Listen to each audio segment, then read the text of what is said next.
नवरात्रि पर्व पर आस्था और संदेश का अद्भुत संगम देखने को मिल रहा है सुथारवाड़ा मित्र मंडल के माता के दरबार में। पिछले 30 सालों से भी अधिक समय से मंडल द्वारा सजाए जाने वाले इस पंडाल की ऊंचाई 55 फीट है, जिसे राजस्थान का सबसे ऊंचा पंडाल माना जाता है। हर साल की तरह इस बार भी मंडल ने अनोखी थीम के साथ माता का दरबार सजाया है। इस बार जंगल थीम के तहत दरबार को रूप प्रदान दिया गया है, जिसमें टाइगर, जिराफ, बंदर, हिरन, कछुआ, सारस सहित कई वन्य जीवों के बुत लगाए गए। यह दृश्य भक्तों और विशेषकर बच्चों के आकर्षण का केंद्र बना हुआ है। मंडल का संदेश साफ है, अगर जंगल और वन्य जीव खत्म होते गए तो भविष्य में इन्हें केवल किताबों के चित्रों या बेजान मूर्तियों के माध्यम से ही दिखाया जा सकेगा। सुथारवाड़ा मित्र मंडल का यह प्रयास प्रकृति संरक्षण और संतुलन बनाए रखने की दिशा में लोगों को जागरूक करने वाला है। इसी के साथ आज मंडल की ओर से विशेष महाआरती, फूलों की आरती और भस्म आरती का आयोजन भी किया जाएगा, जिसमें बड़ी संख्या में भक्तों के शामिल होने की संभावना है। दादा, क्या कहना आपका कि जिस तरीके से आज हम पशु पक्षी जो जंगलों में देखते हैं, क्या आने वाले समय में इसी रूप में पहचान के तौर पर देखना चाहिए? कुछ हरियाली होगी तो ये सब जीव जंतु भी इसके लिए यही उसका घर है, जंगल ही उसका घर है। अब इसको लुप्त नहीं करना, अपने को जंगल को रहने देना, ताकि ये जानवर भी खुशी से मतलब इधर रह सकते हैं, जंगल के अंदर सेफ रहे, क्योंकि उसने सबको बनाया। हाँ, तो आखिरकार ये खत्म हो रहे हैं, उसका क्या नुकसान हो सकता है? पर्यावरण पे भी बहुत नुकसान होता है। इससे क्या कि हरियाली से क्या खुशहाली रहती है, सृष्टि का संतुलन बिगड़ सकता है। बिगड़ सकता लाजमी। 35 साल हो गए हैं और हर 3 दिन बाद एक थीम बदली जाती है। इस बार प्रकृति को लेकर एक बहुत बेहतर थीम बनाई गई है। आखिरकार क्या ये विचारधारा है और हम जैसे जंगलों के अंदर रहने वाले जीवों को दूर करते जा रहे हैं? ये चित्र क्या वाकई में आने वाले समय में इसी तरह से जीवों को देखना पड़ेगा या फिर माता जी की कृपा इनपे भी रहेगी?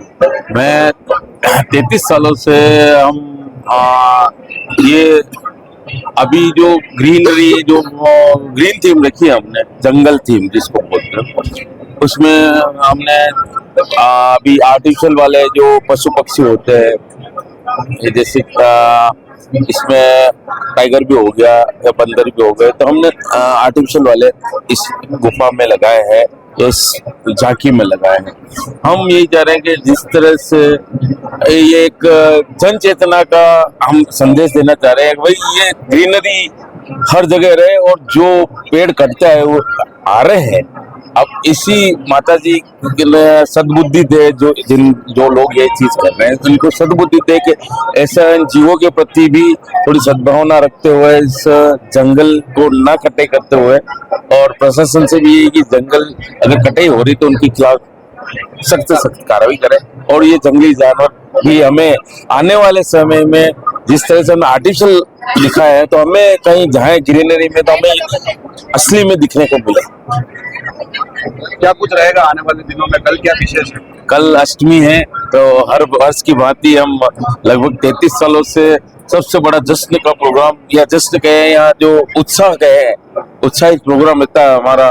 भस्म आरती होती है और माता जी के साथ फूलों की होली खेली जाती है। उसके अलावा महाआरती का आयोजन भी रहता है अष्टमी के दिन। परसों है नवमी के दिन हमारे मेन आकर्षण का प्रोग्राम होता है, फैंसी ड्रेस प्रतियोगिता, और उसी दिन रात्रि जागरण रहता है। और वापस दूसरे दिन उसके रात्रि जागरण के आगे वाले दिन विशाल शोभा यात्रा, तन मन धन और ठाट बाट के साथ हम माता जी को विसर्जन के लिए विशाल जुलूस में या विशाल शोभा यात्रा में आनंद के साथ ले जाते हैं। बच्चे बच्ची हो गए, युवा साथी, सब जोश खरोश के साथ ये 10 दिनों का प्रोग्राम जोश खरोश के साथ हम भूल जाते हैं अपनी जिंदगी को इन 10 दिनों में। क्या कुछ कहना चाहेंगे? वैसे तो सब लोग पहुंच ही जाते हैं, उदयपुर की बात जो राजस्थान से पूछ करते हैं, क्या कुछ कहना चाहेंगे कल के प्रोग्राम को लेकर? हम तो यही कहना चाह रहे हैं कि आप जिस तरह से अगर आपने आने वाले पिछले सालों में अगर देखा हो अष्टमी और नवमी का प्रोग्राम, तो कल भी हमारे यहाँ पर हैं, तो जरूर पधारें। और जिन्होंने नहीं देखा है राजस्थान के लोगों ने, वो कृपा करके अपने पूरे परिवार से एक बार जरूर यहाँ पर महाआरती और पुष्पों की होली देखने के लिए आए, जिसमें सभी को मौका मिलता है माता जी के साथ होली खेलने का, पुष्पों की और आरती करने का सभी को मौका मिलता है। यही हम प्रार्थना करते हैं कि सभी जने जरूर पूरे परिवार से पधारें।